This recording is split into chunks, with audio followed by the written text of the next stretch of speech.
Running backs can either win you a championship or wreck your season.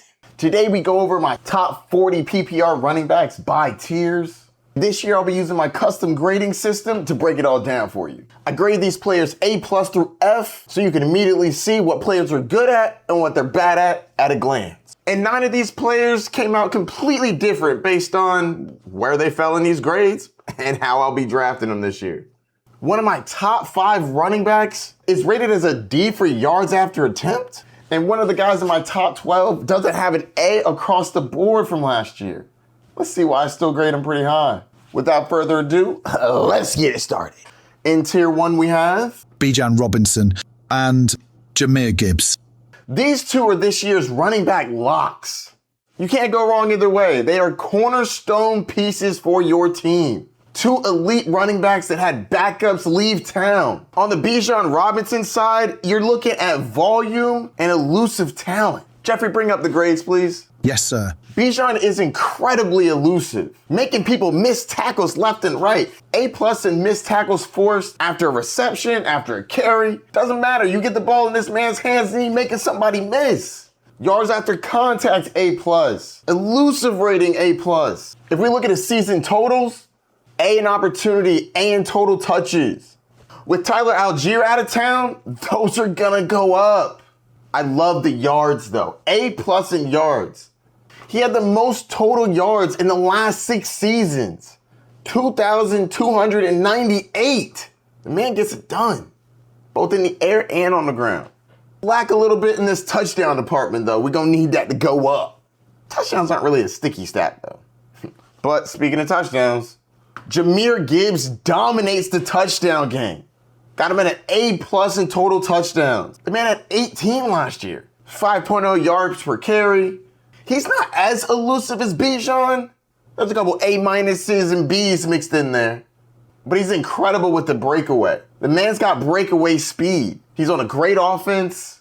A lot of mouths to feed, but with David Montgomery gone, he should get some more work. I think Bijan Robinson has the safer floor because of all the yards he's going to get. Plus, I think Tua's going to win that job, and you know he likes to dump it down to the running back position. Gibbs has the higher upside and ceiling because his team is better. He's going to be in scoring positions more. And as you can see, that dude can score some touchdowns. I also think that Bijan's frame is going to allow him to take more work than Jahmyr Gibbs. Gibbs has the better offense. Bijan should help handle the work a little better. Dealer's choice. I lean Bijan for now, assuming Tua is going to be the quarterback.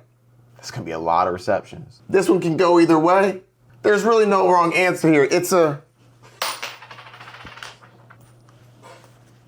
coin flip. But this tier's easy. You're picking one of the 2 best running backs in the league. They're safe. The next tier, each one of these players could be the number 1 running back in fantasy football, but they come with a little more risk. Who we got in tier 2, Jeffrey? Christian McCaffrey and Jonathan Taylor. Christian McCaffrey is the best running back in the league when healthy. I don't really think there's much of an argument for that. On years where he's healthy, he's a top 2 running back. In 2025, first. 2023, first. 2022, second. But when he's not, he ruins your year. 3 of the last 6 years, he finished outside of the top 30. Man is boom or bust. Not on a week-to-week basis, on a year-to-year basis. If you could tell me Christian McCaffrey's going to play 17 games, he's at the top of my list. But can we say that? He had 432 opportunities last year. It makes me a little nervous that he might break down. Now, those touches are a little different than they previously have been, which is probably why his rushing has taken a hit. Christian McCaffrey has had back-to-back years where his rushing yards per attempt were D+. That's bad. He's getting carries, he's just not doing as much with them. Not to mention he's not breaking it away like he used to. So if it's so bad, then why do I have him so high? It's the pass catching. Receptions, receiving yards, receiving touchdowns. The man is a pass catching fiend. And they need it because they keep dropping like flies. Ricky Pearsall is gone for the year. Greg Jennings gone. Now they have Mike Evans, but he's not really a possession receiver. You're not going to pepper him with the ball. CMC is still going to get a bunch of targets. The question is, can his body hold up? Next up, JT, Jonathan Taylor. Jonathan Taylor has #1 running back upside. The man is an absolute beast. He dominates running back touches. The question is, who's under center? He dominated with Daniel Jones under center. But Daniel Jones is coming back from a torn Achilles in December. I'm optimistic that he's going to be able to start the season. And I do think that his injury will cause him to probably dump it down a little more than he was running last year. Let's look at these JT grades, though, because he was still balling. He's really elusive on the ground. A+ in missed forced tackles after a carry. Yards after contact, A+. Less so with the receptions, but that could be explained because he doesn't really catch the ball a lot. He's a C+ in targets. That's all right. But you can make up for that when you're getting it done on the goal line. A+ in red zone carries and red zone rushing touchdowns. A+ in carries inside the 5-yard line. That's the money zone right there. Both of these players can end as the running back 1 overall. They just got some more question marks than tier 1 does. Let's move on to tier 3. This tier's a little bigger. And just to be clear, all the players are not green. In 2 tiers from now, there's a bunch of red Fs across the board for one of these players. And somehow they still made my list, but we'll get to that. Moving on to tier 3. Jeffrey? James Cook, Derrick Henry, Omarion Hampton, Saquon Barkley, and Devon Achane. All these guys are solid running back 1s. If you leave the draft and this guy is your running back 1, you should feel fine. He's going to get some work. Slightly iffy on one of them, but I'll get to that. James Cook definitely earned that contract last year because boy did he ball. He led the league in rushing yards with over 1,600.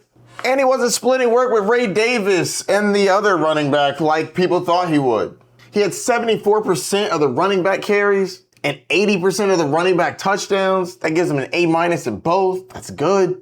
Does need to work on his fumbling though. Hold on to the ball, young man. His one real downfall, he's not much of a pass catcher. I've never had him above a C in pass catching. He had a C- last year in receptions. So he's getting it done on the ground. I'd like to see him catch some more balls, though. But this next guy doesn't catch many either. King Henry! Derrick Henry has never been a pass catcher. D- in targets, D- receptions, D in receiving yards, F in receiving touchdowns. But what he does not do in the air, he makes up for it on the ground, and people are still sleeping on this man. An A+ in rushing yards, A+ in rushing touchdowns. The man gets it done on the ground. And yes, I know he's old. He's 32. I'm gonna be honest with you, calling Derrick Henry old at 32 feels kind of bad sitting here at 35, about to be 36. Getting old. Back to the sports. Needless to say, y'all are just being ageist. This man still, at the age of 32, is an A+ in breakaway yards. This man is still running away from people, being huge. Stiff arms, get out of his way. King Henry. I forgot my crown. King Henry deserves your respect. Was he going in the 3rd round? Yes, please. He's one of those where I'm gonna have to see it to believe it. I will be taking this man at a discount. Argue with your mama. And the team knows what to do when they get in close. A in red zone carries. A+ in carries inside the 5. When they get in close, that is King Henry's time to shine. And last time I checked, the Baltimore Ravens were projected to win a lot of games. And when you up, you run it. And the King is gonna be running it down their throat. So put some respect on his name. Back to the Young Bucks. Omarion Hampton had his season cut short last year, but I'm still optimistic for this one. He showed that he was talented. The kid was elusive. A in missed tackles forced after a carry. A- in yards after contact per attempt. A- in elusive rating. And though he was only targeted a decent amount of B in targets, B+ in receptions, I love this A+ in catch rate because there's a new coach in town. Mike McDaniels is the new offensive coordinator for the Chargers. And you know what that means, right? A lot more dump offs to the running back position. Y'all saw what he did with Achane, right? The man about to be up here bowling. This offensive line is better. They're getting healthier. And they got an offensive coach that's going to get their running back the ball? Yes, please. Sign me up. Torn about this next guy, though. But I think he bounces back. Saquon Barkley is set up for a bounce back year, and I'm buying the dip. The man's going in the middle of the second round. Now, I'm not completely excusing the last year. I'll be honest with you. Wasn't very pretty. There were things that led to that. Team chemistry took a bit of a hit with A.J. Brown on the sideline, but he up out of here. Offensive line is getting healthier, and he has the easiest running back schedule in the league. Jeffrey, bring up these grades so we can walk through them, please. Yes, sir. His grades took a hit last year, especially with breakaway. A+ down to B with breakaway attempts. Breakaway yards, A+ to B. Explosiveness down to a B. I think it's a combination of things. I think he got run into the ground 2 years ago and then came back on a worse team with the worst offensive line. But with the offensive line getting better, him being more fresh, they ain't having a long playoff run last year. I think he bounces back. Maybe not to the A+ he was 2 years ago, dominant, but I think he gets an A, and I think he's a value where he's going. The man still has some crazy upside. I don't think he's really lost it yet. Now this next guy, love the talent, but his situation is not good. Can Achane overcome his bad situation? Because his talent is incredible, but his situation is horrific. Mike McDaniel gone. He was the offensive mastermind that got this man into space. Tua Tagovailoa gone. He's the man who was dumping the ball down to Achane over and over and over again. The Dolphins signed Malik Willis as a quarterback. He's not really the one to dump it down all the time. He's got some legs. He can run it a little bit. So it's not about the talent of Achane. The question is, does his team around him hold him back? Because he was explosive last year. A+ in all the breakaway categories. The man can move. He's fast. And he's elusive. A+ in yards after contact per attempt, elusive rating, missed forced tackles after a reception. But are they going to scheme him to get open? And will they dump the ball off to him enough? And the team's projected to be pretty bad, so he's going to need to break away. They're not going to be in the red zone all the time. I still believe in the talent, but I'm a tad nervous about the consistency when they play better teams. Moving on to the next tier, Jeffrey. Yes, sir. Kenneth Walker III, Ashton Jeanty, and Chase Brown. These are all back-end running back ones. All of them should get the work, and if they're healthy, they'll be good. But there's a question mark for all of them. Let's get into it. Kenneth Walker is in a dream situation, but can he handle the workload? So unless you were sleeping under a rock, you know that Kenneth Walker is now on the Kansas City Chiefs, coming off of a Super Bowl MVP year. He gets to go to a dynasty that needs him? The Chiefs haven't had a running back that was good in forever. We thought that was going to be Clyde Edwards-Helaire, but let's just say that didn't work out. I bet they wish they would have drafted Jonathan Taylor. But alas, Kenneth Walker is the man for the Chiefs now. And I know that because he just got paid. 3 years, $43 million, $28.7 million guaranteed. When you play a running back that much money, they gonna get some work. Now the question is he going to be able to handle that work? Because Kenneth Walker's talent isn't really in question. The question is, will he be able to handle the workload? Because he doesn't normally have a bell cow workload. Last 4 years, C+, B, B-, B- in opportunities. He's not carrying the ball or touching the ball as much as some other running back. And when you're getting paid big money, they might want to lean on you. But he definitely has areas for growth. His targets were a D+ last year. I have a feeling that's going to change. With Patrick Mahomes coming off of an ACL tear, he's not going to be running it as much. And they're going to be dumping off the ball some more. So I do think that he improves in that aspect. And Kenneth Walker is talented, man. And he's elusive. He got an A in missed tackles forced after a carry, an A in elusive rating, solid at yards after contact, B-. But his breakaway attempts have bounced back, B+ to A-.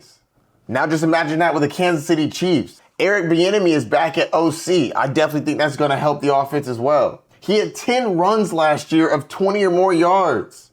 The Chiefs really could use that. Problem is his career high in carries is like 228. They paid him enough to where he's going to probably have a lot more than that, which will be a good thing if he can hold up. Moving on. Ashton Jeanty is going as a top 6 running back right now, and that's a little rich for my blood. And the question really isn't the talent, because the kid's good.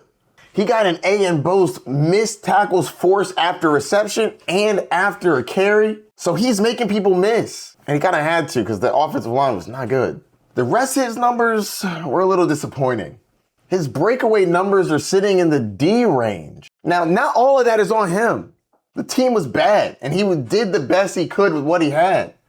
And to be fair, the team has made some advances. The team signed Klint Kubiak as the new head coach.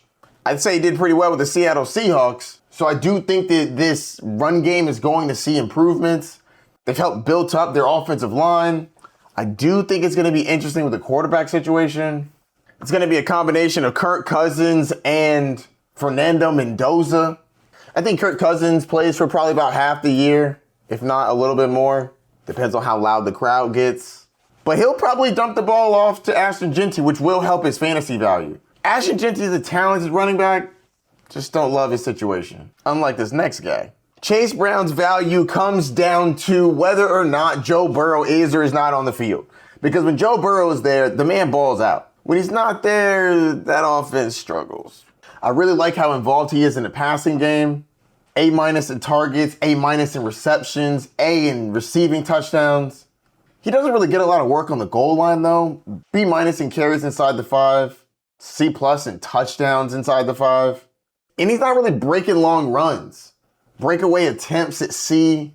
Breakaway yards at C. It's really that high-powered offense, the fact that he's going to catch the ball. If Burrow stays healthy, Chase Brown's going to be good.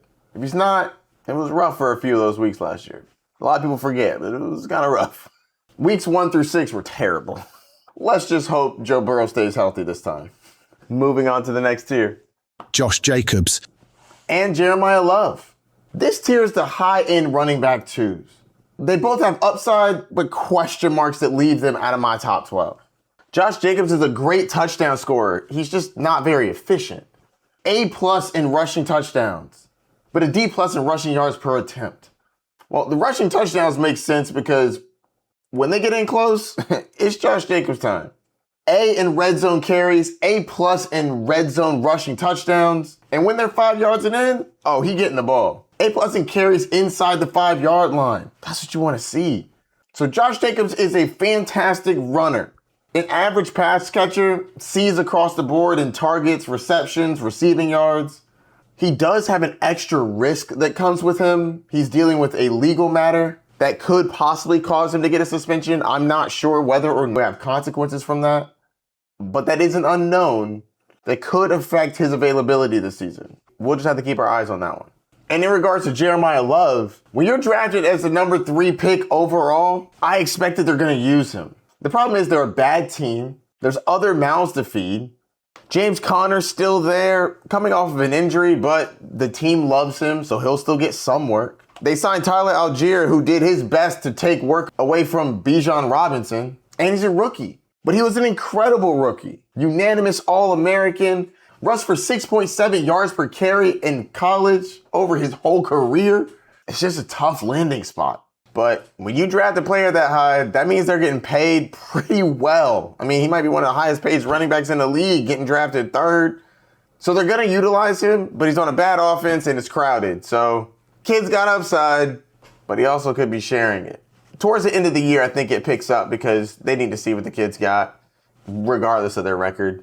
Moving on. Bucky Irving, Kyren Williams, Breece Hall, DeAndre Swift, Cam Skattebo, Javonte Williams, and Travis Etienne Jr. This is my solid running back 2 tier. I'd be happy with any one of these guys as my running back 2. They all have upside and something holding them back. Start at the top. Will Bucky Irving bounce back this year? As a Bucs fan, I am cautiously optimistic. The kid's got talent. His rookie year, he had over 1,000 yards. Rushed for 5.4 yards a carry, and he had 8 touchdowns. He's electric when he's healthy. But he had a major drop down in his efficiency. He went from A in rushing yards per attempt down to F. Ugh. Now, he did have some injuries, which caused him to miss 6 games. Shoulder AC joint sprain, pedal foot sprain. When he's healthy, he's electric. When he's not, it shows. Rachaad White is actually gone, but they brought in a pass-catching running back in Kenneth Gainwell. That's going to affect his pass catching. Kenneth Gainwell was catching the ball left and right last year.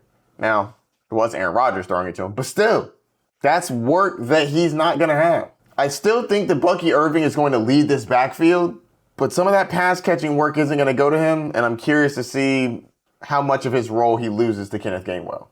Upside's amazing, though. And he also had 0 carries inside the 5-yard line last year. That's not good. You gotta need to get involved in the end zone, Bucky. Moving on.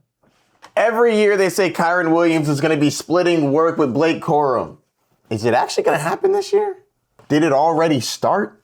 Blake Corum started the year with 29% of the carries, but that bumped up to 42% by the end of the year. So it seems like they really are splitting, but does it matter? The answer is yes. In the last 3 years, his opportunities have decreased every year. He went from an A to an A- to a B-. Now his touchdowns are still there, but they're definitely decreasing. B+, A+, A, B+, and total touchdowns just slowly going down. You see the same trends in his fantasy points. In the last 3 years, A+ to B+ to B. He's still a solid running back, and they're a fantastic offense. But if you're splitting it 60-40, it caps your upside a bit. Especially when you're not overly involved in the passing game. C's across the board. Targets, receptions, receiving yards, all C's, average. Even his goal line carries and touchdowns are decreasing. So I like Kyren Williams, and I definitely think you want a running back on a great offense. The defense is going to be incredible, and when the teams are up, they're going to run the ball. Kyren will benefit from that. He just won't be the only one benefiting from that. Moving on. Breece Hall just got paid. 3 years, $43.5 million, $29 million guaranteed. I guess that's one way to do it. They're a terrible franchise. I was really hoping that Breece Hall went somewhere else so that he could flourish, maybe win a couple games. But he got the bag. So why do they keep talking about sharing the work? I don't understand. You pay him all this money, you're like, yeah, you know what we're going to do? We're going to split the work between him, Braylon Allen, and Isaiah Davis because they are so good that you just can't keep them off the field. What are we doing here? I think that he's a solid running back too, though. I think the upside is capped. Because the team won't be very good, they won't be in a lot of winning positions, meaning that they won't be running out the clock. I do like the changes that they've made, though. They drafted Kenyon Sadiq, a tight end, out of Oregon. They drafted Omar Cooper in the first round, wide receiver out of Indiana. And somehow they brought back Geno Smith. Did not expect that. So this should be an interesting offense. The problem with Breece Hall is he doesn't get a lot of opportunities, B- in opportunities and touches. He can catch the ball, but they didn't throw it to him very much last year. I do think that Geno Smith helps out with that. He probably dumps it off a little bit more. The team's been bad, so he doesn't really get carries inside the 5. D and carries inside the 5. That's not good. But he does have breakaway speeds, and if this offense can be better, I definitely think they can utilize that. He's an A- in breakaway attempts. That means when he gets the opportunity in open space, he can make some moves with it. Just got to get those touches up, man. But they paid him, so those touches should go up, right? Moving on. DeAndre Swift is like eating your vegetables. It's good for your roster. You can pretty much bank him on being a running back too, because he almost always is. For the last 6 years, he's finished as a running back too, between 14 and 21. So if I had to guess, this year he's gonna be a running back too. But that's not always a bad thing. It's not bad to eat your vegetables. They're nutritious for your team. You need those guaranteed points. And depending on how you build your roster, getting a solid running back too as your running back 2 or 3 won't be exciting. No one's going to say ooh and ah when you draft him. But he's going to chug along, and he's going to give you a good baseline so that you can grab more explosive players elsewhere. It's really about how you construct your roster. You don't want to have a bunch of boom-bust players with no stabilizing forces. DeAndre Swift is as stable as it gets. You're getting a running back too. And I like the offense. They're going to be a good offense. So he'll have good weeks. And have a couple bad weeks, but at the end of the day, running back 2. Curious to see how this next guy turns out.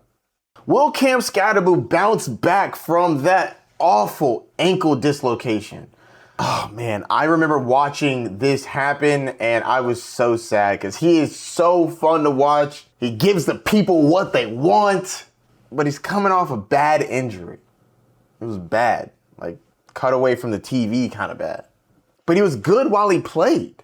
He started out slow, so he has a C+ in opportunities, but I love the A in touchdowns. Not the stickiest stat, but if you're getting a bunch of carries inside the 5-yard line, you might be able to repeat it. Now, he's not the most explosive player in the world. Breakaway at a C, breakaway yards at a C-. But to be fair, he started slow. He didn't have the job from the jump. So that is pulling his stats down a bit. But I'm not overly confident that he's just going to come in and be the sole dude and no one else is going to get any work. Do I think he's the best one there? Yes, I do. I can't wait to see him halfway through the year to towards the end of the year when he's back up to form. And yes, I know he's doing backflips for WWE. If you're gonna do a flip like that, you gotta land it, young man. You gave me a heart attack with your knee all sideways. Come on now. I know those floors are a little more bouncy, a little more give, or maybe a practice try or avoid it for a bit. Because you gave New Yorkers a heart attack. Now, I'm not from New York, but I do enjoy watching you play. I thought it was going to end before it started. In his 8 games, he showed me that he is a talented running back and he will do work. I just think that there's a chance it's going to be a slow start to build up to him being great instead of him just starting off fantastic. So remember that when you're filling out your roster. You don't want too many people that are going to start slow. Because if you get 0-3, you start making different decisions than if you're 2-1 or 3-0. Keep that in mind. Can Javonte Williams keep up with the bounce back he had last year? A lot of people counted Javonte Williams out. I'll be honest with you. I didn't think it was going to go as well as it did. But he proved me wrong. He was doing work. Jeffrey, can you pull up his grades, please? Yes, sir. What an incredible turnaround he had. In 2024, he was a D in yards after contact. That bumped up to an A, just like his missed tackles forced after a carry. All the elusive ratings went up dramatically. I was so happy to see this bounce back for him. And he was getting work done in the red zone too. He got an A in red zone carries. A in carries inside the 5-yard line. That's money territory right there. And an A+ in touchdowns inside the 5. When they get in close, he's getting the ball. He's on an explosive offense, and I don't think that slows down. And there's nobody really behind him to take his work. So I think Javonte Williams is back. I'm looking forward to seeing what he can do this year. I would like him to get a little more involved in the passing game, though. All of his receiving work is mid or below mid. C+ in targets, C in receptions, D in receiving yards, F in yards per route run. He's just not as involved in the receiving game, but I mean, to be fair, when you got CeeDee Lamb on one side and George Pickens on the other, are you going to be passing it to Javonte Williams over and over again? Probably not. But for where he's going, running back with not much competition on a good offense, I take it. Moving on. Travis Etienne got paid. I mean, Travis Achane. I'm sorry. I'm still getting used to that. But he got paid. 4 years, $48 million, $28 million guaranteed. Love to see it. Went to an up-and-coming offense. I think the New Orleans Saints should be pretty solid. I actually think that Tyler Shuck is pretty good. Carved up my Bucks a couple times. He's not normally a traditional bell cow. B- in opportunities and touches. He's getting paid like he's going to get used a lot. And I keep hearing Alvin Kamara is going to take a lesser role. But Alvin Kamara's role that he would be taking isn't going to be a bunch of carries It's going to be targets. And Travis isn't the leader of the targets. He was pretty average last year. Receiving touchdowns, on the other hand, he dominated. And he can catch the ball. He's just not a high target kind of guy yet. The Saints threw the ball a lot to the running back position.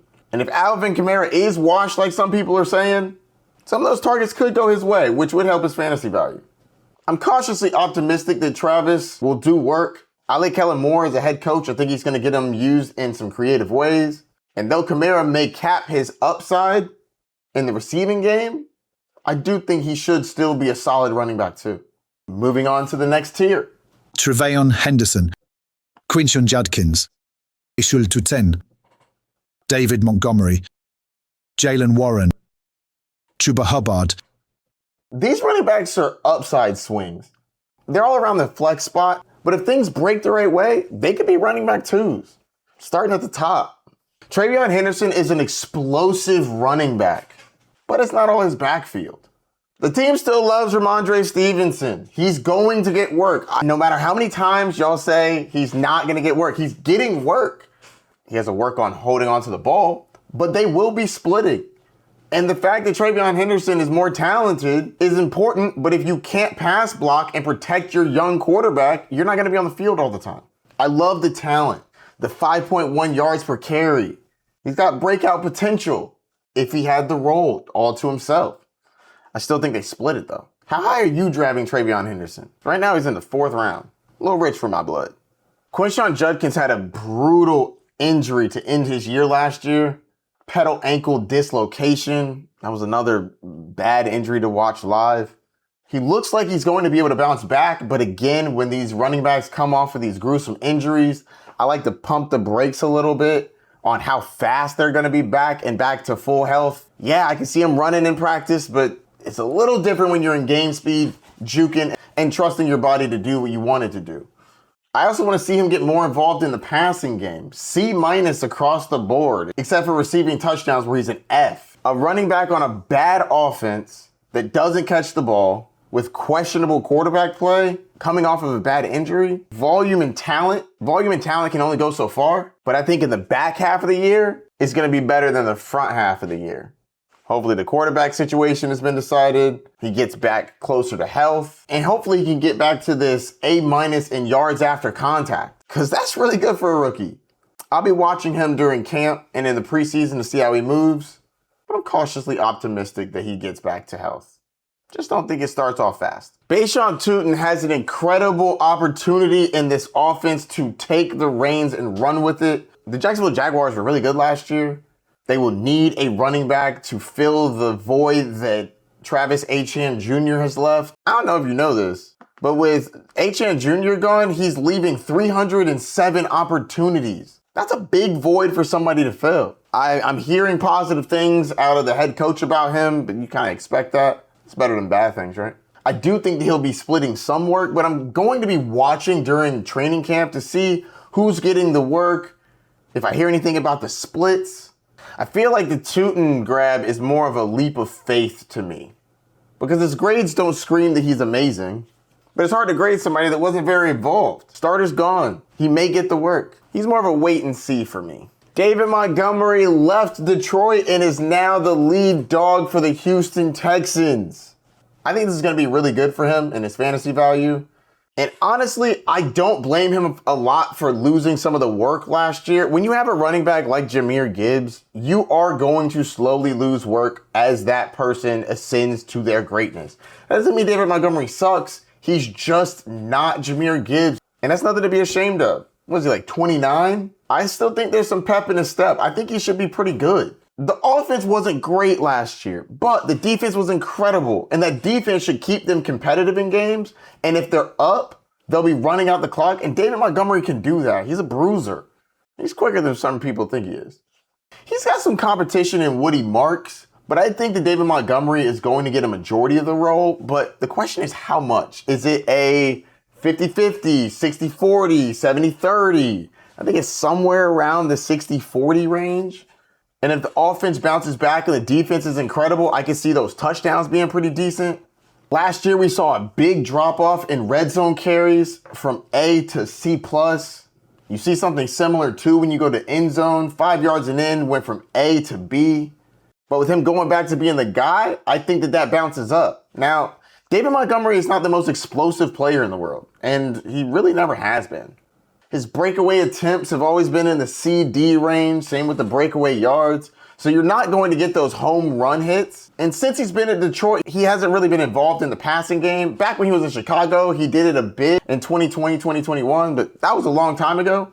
So you're really relying on the workload and the touchdowns. If he gets the workload, I think the touchdowns will come because I think that the Houston Texans will be a little better this year. Their offense was pretty sad last year, but the defense was incredible. And the defense is going to put them in good spots. And if they get in close, I do think they're running it with Monty. Jaylen Warren just can't get this backfield to himself. I'm convinced that the Steelers are just like, you know what? Not your backfield, buddy. Because last year, it was Kenneth Gainwell getting like 80 targets. Kenneth Gainwell out of town. Now, it should be all Jaylen Warren's backfield. And here comes Rico Dowdle from the Carolina Panthers. Now he's splitting it with somebody that has explosives on the ground and can catch the ball a little bit. Now, Jaylen Warren is an efficient pass catcher. Caught 95% of his targets last year. But I'm seeing this as a 50-50 because Rico Dowdle is not content with being a backup. That dude's a dog. I think it's going to be very interesting to watch this offense. Now, with Aaron Rodgers still there, I do think that a lot of it's going to come down to trust. He does tend to go to the guys that he trusts the most. And with Jaylen Warren being there last year, I do think that is going to give Warren the starting edge. But Rico Dowdle is right on his heels. From a running back standpoint, that dude can run. What, he have like multiple games last year with 200 yards rushing? That was crazy. And he can catch a little bit. I think it starts off 50-50 and it can go either way. But I do give the edge to Warren because he was already there. But it wouldn't surprise me if it tilted either way because Rico Dowdle played for McCarthy, the new coach for the Steelers. Should get interesting. I will give Jaylen Warren some credit, though. A+ in missed forced tackles after reception, A- in missed forced tackles after a carry. That means he can move a little bit, make some people miss. I'm very curious to see how this goes. I think that watching the camp battle is going to be really important. But I still give the edge to Warren. We'll see if he can hold on to the job. Will Chuba Hubbard keep that lead role? I'm sure he hopes so. He had a really good 2024 season. Then last year got banged up, and Rico Dowdle was right on his heels. Well, Rico Dowdle's out of town, so Chuba Hubbard will have the opportunity to take that starting role. But I will say this, Jonathan Brooks should be healthy this year. What is this, his second ACL tear? The team clearly wants Jonathan Brooks to be a thing. They did draft him very high, so it's up to Chuba to keep that job. He decreased in a lot of metrics in 2025. He went from B+ to D+ in opportunities, touches, total yards, total touchdowns, targets, carries, you name it. Last year was not his year. So the question is, can he get back to how it was in 2024? Now, Dave Canales is a pretty good coach, so I do think that he's going to give him an opportunity. And they probably want to bring Brooks back fairly slow considering the injuries. So this is Chuba's job to lose. Don't take the opportunity for granted. It could slip away. Moving on to the next tier. Rico Dowdle, Rhamondre Stevenson, Jadarian Price, Tony Pollard. This group I like to call the mid-round dart throws. They all have opportunity. A couple of them, if they win the job, they'll be moving up. The others have the job, but it's either a bad team or you're wondering what the workload's going to be. Either way, solid dart throws. Then after this, we'll get to some honorable mentions. Rico Dowdle has had 1,000 yards or more for back-to-back years, and he just can't get a starting role. I really feel for him because he runs hard. But now he's on the Pittsburgh Steelers, reuniting with his old coach, Mike McCarthy. So he's got an in with the coach. Not bad. He's going to need to gain the trust of Aaron Rodgers if he wants to stay on the field because everybody knows it runs through Aaron. But Rico's got the talent to do it. Solid pass catcher, good runner, definitely has some upside to take that role. As of right now, I don't have him as the lead back, but that could change throughout the year. He's one of those, I can see this being a good deal if he ends up getting the work. But he's going to be splitting it regardless. I'm rooting for you to get a starting role so you can keep it, my man. You run hard. If you run for 200 yards, somebody should let you be a starting running back for a bit. Will Rhamondre Stevenson be the lead running back for the New England Patriots? I think it's a split. He's going to be probably an early down bruiser that stays on the field as long as he doesn't fumble and he can protect the quarterback. Because his fumbling is a problem. In the last 2 years, he was a D and an F in fumbles. You gotta hold on to the ball if you're fighting for your job, man. And TreVeyon Henderson is coming for your job. Don't be confused about that. He's more explosive. But he's got things he's got to work on too. Pass protection. But he was a rookie. He'll learn.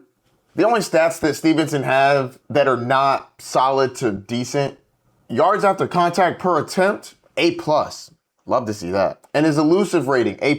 So he's got it in him to be a solid running back. But honestly, he's pretty mid. But mid can get the job done. As a flex.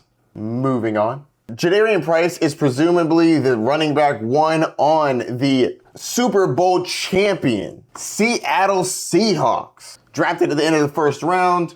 In college, he wasn't a lead guy, but that kind of happens when you're sitting behind the number 1 running back in college football. Clearly, the Seahawks liked him enough to bring him in to be their running back 1. And with Zach Charbonnet hurt, who knows when he gets back to full health? I hear a large range. I've been hearing people talk about Thanksgiving.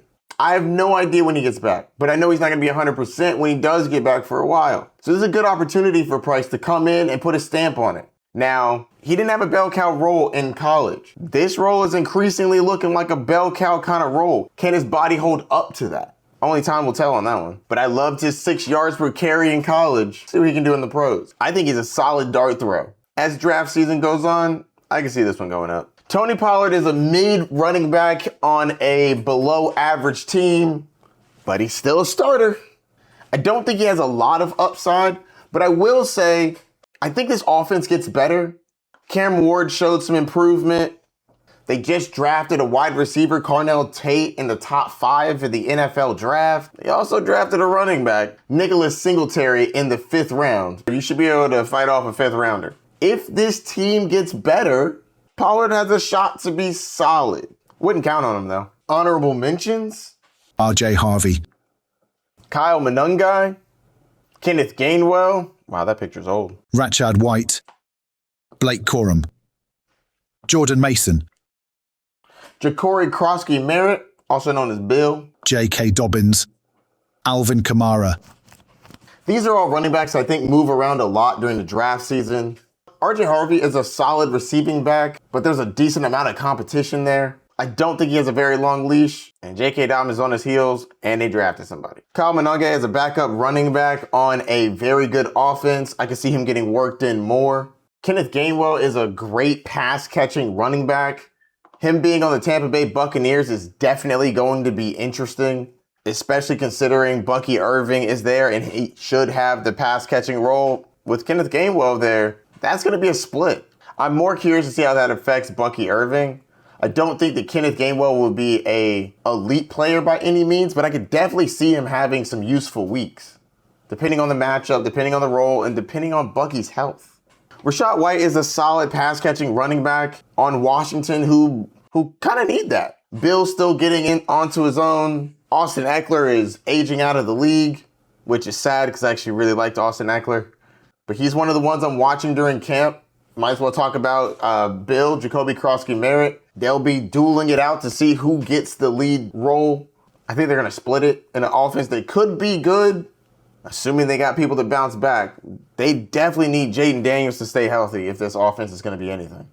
Blake Corum increased his touches throughout last year, and I think he's going to be a pretty viable handcuff because you get up to 40, 45%. They're in a high-powered offense, so they're going to use him sometimes during the goal line. They're not just going to pull him off the field so that Kyren Williams can go in and get a touchdown. So I definitely can see upside here, and he's a pretty decent running back. Jordan Mason has an opportunity in a backfield that doesn't really scare you. Aaron Jones is getting older. I personally think that the offense is going to be better with Kyler Murray under center, assuming he wins the job. J.K. Dobbins is going to be fighting for the starting spot for the Broncos, but Like I said earlier, there's going to be a bunch of mouths to feed, but I can see him winning the job, though. J.K. Dobbins was explosive last year. Breakaway attempts, A. Breakaway yards, A-. And he was making some people miss, too. A- in missed tackles forced after a carry. That's pretty good. Needless to say, I'll be watching that camp battle pretty closely. And Alvin Kamara is still on the New Orleans Saints. I know that Etienne Jr. just got paid. He's going to get the work, but Alvin Kamara is going to catch some passes. The Saints love Kamara, and if he's there, he's going to get some work, even if it's primarily passing work. His targets fell off last year, but he was also banged up, only played 11 games, but all his stats really took a hit. Rushing yards per attempt was down to a D-. D- in carries 5 yards and in, so they weren't giving it to him when they were close either. This is Etienne Jr.'s job. The question is, how much will Kamara eat into it? Those are the tiers. Let's do a recap. Top 40 PPR running backs by tiers. Tier 1, the locks. Jeffrey? Bijan Robinson, Jahmyr Gibbs. These guys are the top of the food chain. They're going to go top 3 in your fantasy drafts. Both of them had backups leave town. They're going to get plenty of work. Easy locks for top 2. Christian McCaffrey, Jonathan Taylor. Elite running back 1s. If they stay healthy, they could be the best running back in football. They just got a little bit of injury risk, whether it's CMC or Daniel Jones. James Cook, Derrick Henry, Omarion Hampton, Saquon Barkley, Devon Achane. These are solid running back 1s. If I leave the draft with one of these as my anchor running back, I'm good with it. Kenneth Walker III, Ashton Jeanty, Chase Brown. This is the end of the RB1 tier. All these guys are going to get the work. If they can stay healthy, they will return or exceed value. Josh Jacobs. And Jeremiyah Love. Both of these guys have a little extra question marks. For Josh Jacobs, it's a legal situation. For Jeremiyah Love, it's a crowded backfield. That holds them back from being higher. Bucky Irving, Kyren Williams, Breece Hall, DeAndre Swift, Cam Skattebo, Javonte Williams, Travis Etienne Jr. These are all solid running back 2s. A few of them have upside to win you a week, and some of them are just going to be stable, like Swift. DeAndre Swift is like eating your vegetables. TreVeyon Henderson, Quinshon Judkins, Bhayshul Tuten, David Montgomery, Jaylen Warren, Chuba Hubbard. All these guys are upside swings. You get them as flex plays, and some of them might overproduce value. Rico Dowdle, Rhamondre Stevenson, Jadarian Price. Tony Pollard. These are all mid-round darts. Half of them can take the role as the starter. The other have half the role, but let's see what they can do. RJ Harvey, Monangai, Kenneth Gainwell, Rachaad White, Blake Corum, Jordan Mason, Jacory Croskey-Merritt, J.K. Dobbins, Alvin Kamara. That's my top 40 PPR running backs. If you have any questions, hit me up. Don't forget to like, subscribe, and hit that notification bell down below. Look forward to talking to y'all more. This draft season is rapidly approaching. Look forward to helping you all out in your drafts. More rankings to come. I'll see you soon, Bay Nation. Peace.